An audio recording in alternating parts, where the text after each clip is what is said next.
Something unusual is unfolding, not as a theory, not as symbolism, but in real time. Right now, in Jerusalem. And what I'm about to share isn't built on hype or speculation. It's grounded in timing, location, and a sequence that carries deep historical and biblical weight. A moment that quietly signals a shift, one that many weren't expecting, and most weren't watching for. On December 24th, thousands of people found themselves present in Jerusalem as something ancient began moving from expectation into reality. This wasn't sparked by a modern voice, a new prediction, or a recent revelation. It traces back to words written centuries ago, words that have been waiting for the right conditions to surface again. And those conditions may now be in place. What makes December 24th so striking isn't just the event itself, but the convergence surrounding it. The setting, the timing, the witnesses, a city layered with prophecy, memory, and unfinished stories, suddenly becoming active again. Yet, if you turn on the news, you won't hear clarity. Major outlets remain quiet, analysts avoid it. There's no easy explanation that fits into today's categories. But those who were there sensed it immediately. And those familiar with biblical patterns recognized the signal. Because history doesn't always announce itself loudly, sometimes it moves subtly, but decisively. Picture yourself standing in a city shaped by kings and prophets, walking streets that have carried prayers for generations, and realizing that something long described as future is now pressing into the present. That's what December 24th became for thousands of witnesses. And here's why this matters beyond Jerusalem. Because whenever movement begins there, it doesn't stay contained.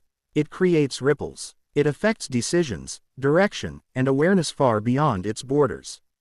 The timing alone deserves attention.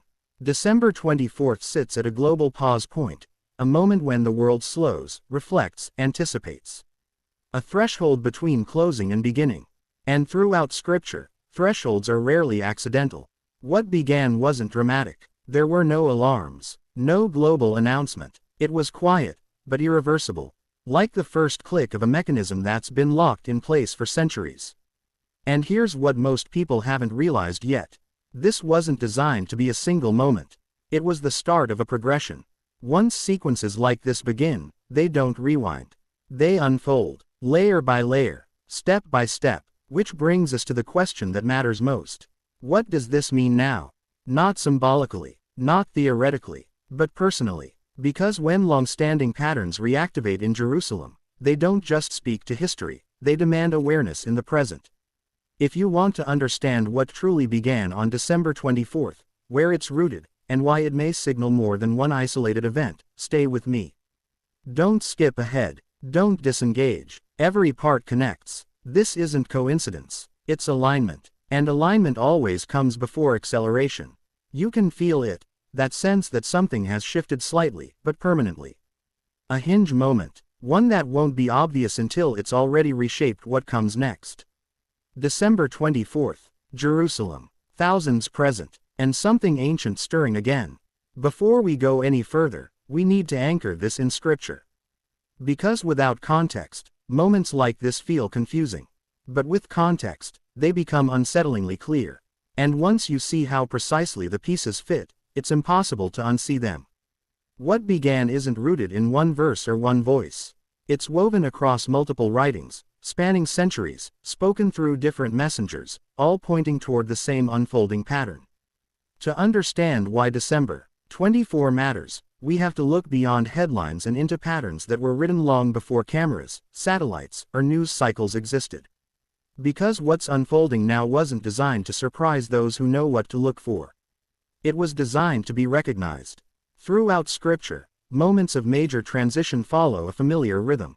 First comes gathering, then consolidation, then awakening, and finally, response. What many people miss is that prophecy rarely arrives all at once. It moves in phases. Like a tide that pulls back before surging forward, each stage prepares the next. One of the clearest foundations for this pattern comes from ancient promises about return and restoration. Words spoken to a scattered people, assuring them that dispersion would not be the final chapter. For centuries, those words seemed impossible. Empires rose and fell, borders changed, languages disappeared, and still, the promise remained, dormant, waiting.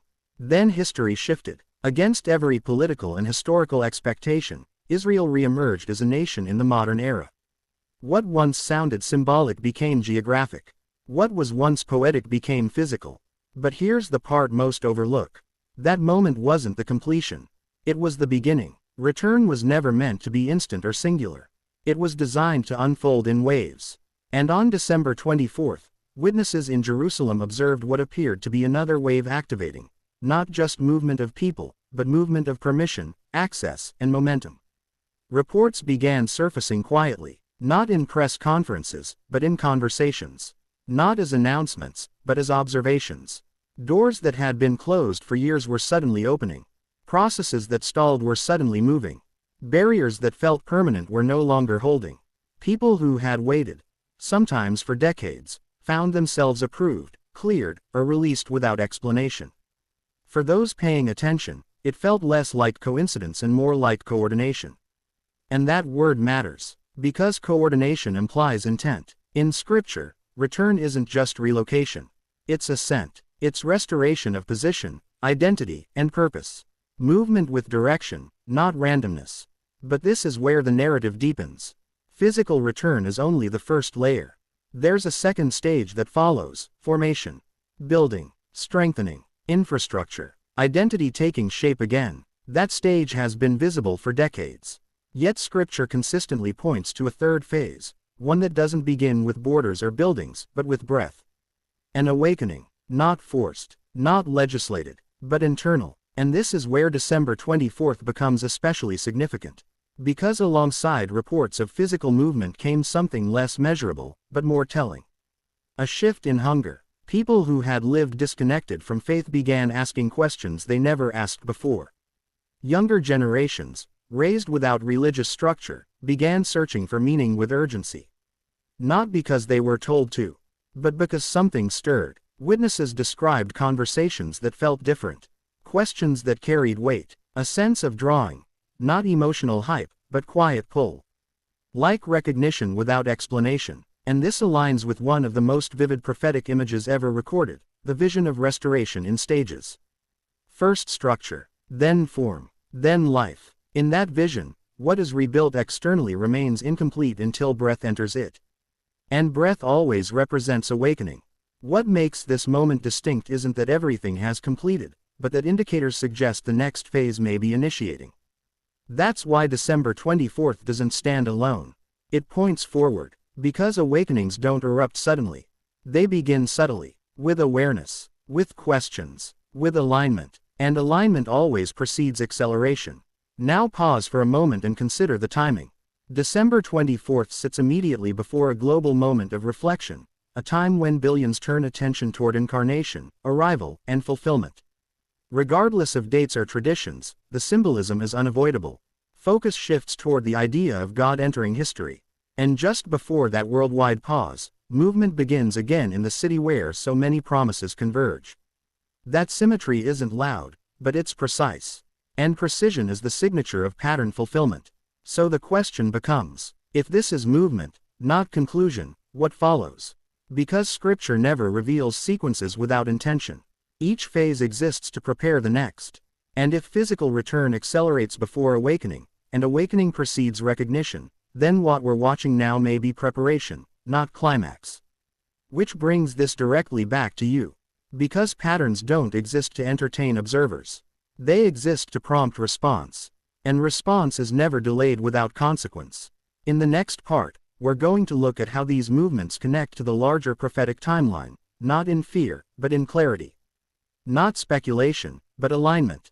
Because when sequences reach this stage, awareness becomes responsibility. This is the point where prophecy stops feeling distant, and starts feeling personal. Because movements aren't real until they touch individual lives. And what followed December 24th wasn't just theory or interpretation. It was testimony. People who arrived in Jerusalem that day didn't speak in slogans. They spoke in moments, in sentences that carried emotion instead of explanation. One man described waiting years for permission that never came. Every application delayed, every attempt stalled. Then, without warning, approval arrived. No justification, no special circumstance, just clearance. And when he stepped onto the ground in Jerusalem on December 24th, he said it felt like stepping into something larger than his own story. Not achievement, assignment. A young woman, raised without religious structure, described being drawn toward places she had passed all her life without interest. No voice, no instruction, just an internal pull she couldn't rationalize. When she reached the stones where generations have prayed, emotion surfaced unexpectedly. Not fear, not excitement, recognition, as if something ancient inside her responded before her thoughts could. Others spoke of witnessing arrivals, families stepping off planes, embracing, crying, laughing, overwhelmed. Not tourists, not visitors, people coming home, and that distinction matters, because return carries identity, and identity carries consequence. What these accounts reveal isn't spectacle, it's consistency. Different people, different backgrounds, same underlying theme, movement with meaning. And Scripture tells us this is exactly how fulfillment appears in real time. Quietly at first, individually, then collectively. What's happening isn't random migration or emotional reaction. It fits a sequence that has always unfolded the same way. First, the people return. Then, the structure stabilizes. Then, awareness begins to stir. And awareness always creates tension, because it demands decision. This is where the timeline sharpens. Scripture repeatedly points to a moment when recognition follows restoration. When what was rebuilt externally becomes awakened internally. When the veil begins to lift. That recognition doesn't arrive all at once. It spreads, conversation by conversation, question by question, person by person, and once it begins, it doesn't stop. Which is why December 24th matters. More than it appears, because it may mark a transition, not completion, but ignition. Throughout biblical history, God moves in patterns. Deliverance follows oppression. Return follows scattering. Awakening follows restoration. These aren't metaphors, they're precedents. Consider the ancient parallels. A people once trapped were released unexpectedly. A path once blocked opened suddenly. Movement followed obedience, and arrival was followed by transformation. What we're seeing now mirrors that rhythm, but on a global scale. Barriers are shifting, permissions are changing, conditions are aligning, and alignment is never accidental. This isn't about predicting dates or claiming final moments. It's about recognizing signals, because signals are given before outcomes. And Scripture is clear about what follows awareness, responsibility. When patterns emerge clearly, neutrality disappears. Observation becomes participation, whether intentional or not. That's why this moment isn't just about Jerusalem. It's about readiness. Because if sequences are progressing, and all indicators suggest they are, then delay becomes dangerous. Not because of fear, but because of missed opportunity. Awakenings don't wait for comfort. They respond to openness. And here's the truth many avoid. Moments like this don't ask whether we agree. They ask whether we're paying attention. Which leads to the most sobering question yet. If awareness is increasing, if alignment is forming, if preparation is underway, what is expected of those who see it? Not panic, not speculation, but response. Response in how we live. Response in what we prioritize. Response in whether we treat time casually or carefully. Because Scripture doesn't frame these moments as entertainment. It frames them as warning lights, not to frighten, but to awaken. And awakenings don't announce themselves as endings. They announce themselves as invitations. An invitation to adjust, to realign, to prepare inwardly for what approaches outwardly. December the 24th of may not look dramatic on the surface. But hinge moments rarely do. They're only obvious in hindsight. The question isn't whether something has begun. The question is whether we recognize it while it's happening. Because once sequences pass a certain point, recognition no longer brings advantage, only confirmation. In the next part, we're going to connect these movements to the broader prophetic arc, and why Scripture describes this stage as a countdown, not a conclusion. And more importantly, what it means for how you live right now. This is where everything tightens. Because Scripture never presents moments like this as neutral developments. They're described as indicators, markers placed along a timeline that's moving whether people acknowledge it or not. What's unfolding now isn't meant to generate panic. It's meant to generate clarity. There's a crucial distinction. Fear paralyzes, clarity mobilizes, And clarity is exactly what moments of alignment are designed to produce. Throughout Scripture, when patterns begin accelerating, the instruction is consistent. Don't look down, don't look away, look up. Become alert, become intentional, become ready, not because everything ends immediately, but because direction has shifted. Jesus described these kinds of developments not as surprises, but as signals. The kind that appear before completion, not after. The kind that give opportunity, not excuses. The danger isn't that people don't know dates. The danger is that people ignore direction. Because readiness isn't about calendars. It's about posture. And posture is revealed in how we live when awareness increases. Ask yourself honestly, are your priorities shaped by permanence, or by urgency? Are your decisions made as if time is unlimited, or valuable? Are you alert, or drifting? These aren't theoretical questions. They're practical. Because alignment exposes what matters most. Scripture often compares life to vapor, visible for a moment, then gone. Not to create anxiety, but to restore perspective. To remind us that delay isn't neutral. And that's what moments like December 24th do. They interrupt autopilot. They remind us that history isn't random. That promises aren't forgotten. That sequences don't stall indefinitely. If ancient words continue aligning with modern events, then the same faithfulness applies across the board, not just to restoration, but to accountability. That's why dismissing moments like this isn't skepticism. It's avoidance. And avoidance always costs more later. This doesn't mean everything changes overnight. It means awareness must change now. Because when patterns reach visibility, neutrality disappears. You're either adjusting, or resisting. And resistance doesn't stop momentum. It only removes preparedness. What's unfolding doesn't demand perfection. It demands honesty. Honesty about where you stand. Honesty about what you've postponed. Honesty about what you've treated casually. Because awakenings don't wait until everything feels comfortable. They arrive precisely when comfort becomes dangerous. And here's the key truth. Moments like this are acts of mercy. They're warnings before consequences. Signals before outcomes. Invitations before closure. If alignment is accelerating, then opportunity still exists. But opportunity isn't infinite. Scripture is clear that patience has purpose, but not permanence. Time is extended for response, not for indifference. And when the window closes, it closes suddenly.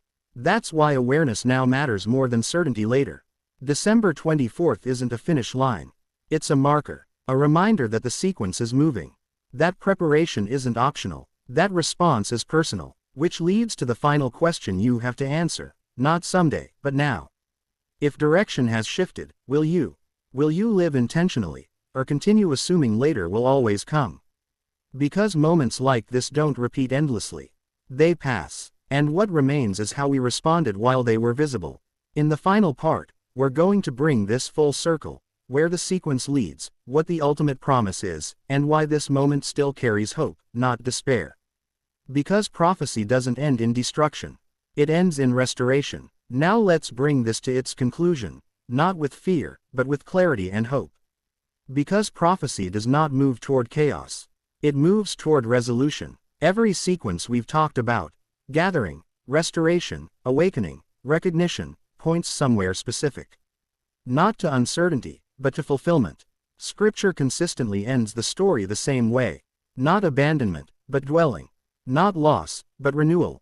Not silence, but restoration. The movement we're witnessing now is not the collapse of meaning, it's the alignment of it. What follows restoration is recognition. What follows recognition is reconciliation. And what follows reconciliation is life.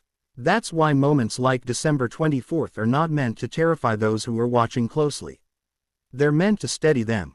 Because when alignment increases, so does assurance. The same faithfulness that preserved promises for centuries is the faithfulness that will complete them. Nothing is rushed. Nothing is forgotten. Nothing is accidental. This is why Scripture speaks of a future where sorrow no longer defines reality. Where loss is replaced with restoration. Where pain no longer has authority. That future isn't disconnected from what's happening now. It's the destination, and the steps leading there matter. What we're watching isn't the end, it's preparation. Preparation for recognition. Preparation for renewal. Preparation for restoration on a scale history has never seen. Which means this moment still carries invitation. Invitation to realign priorities. Invitation to live awake instead of distracted. Invitation to treat time as meaningful, not disposable. Because readiness isn't about knowing every detail. It's about living honestly with what you do know. December 24th serves as a reminder, not that everything ends soon, but that direction matters now. That how you live today shapes how you experience tomorrow. And this is where I'll speak to you directly. If this message stirred something in you, not fear, but awareness, don't ignore it. Awareness is a gift, and gifts come with responsibility. If you found value here, take a moment to like this video. It helps more people encounter this message. And if you want to stay aware as these patterns continue unfolding, subscribe and stay connected with Winds of Thought. Because these movements are not stopping. They're progressing, and we're committed to helping you see them clearly, without hype, without fear, and without distraction. Let me leave you with this. History doesn't ask whether we're comfortable. It asks whether we're ready. December 24th was not an ending. It was a signal, and signals are meant to be recognized. Stay awake, stay grounded, and stay ready.